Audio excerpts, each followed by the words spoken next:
ukay natin. Ang kanyang niloloto na napakasarap. Sobrang sarap. Makalimutan yung pangalan mo. Mabango. Yes. Naamoy ko nga eh. Malangan. Yes.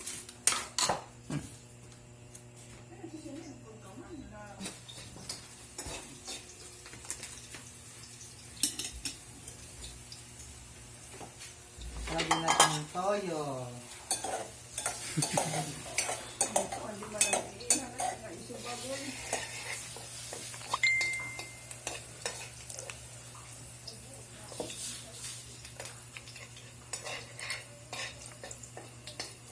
Oh, gusto.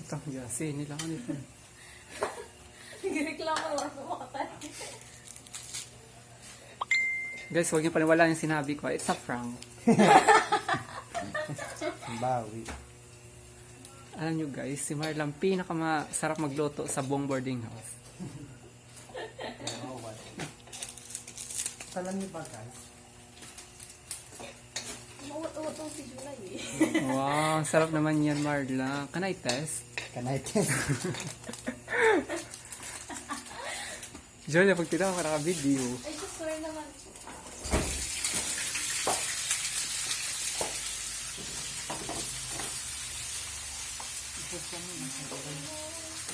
Kailangan siguro na asukat ka ng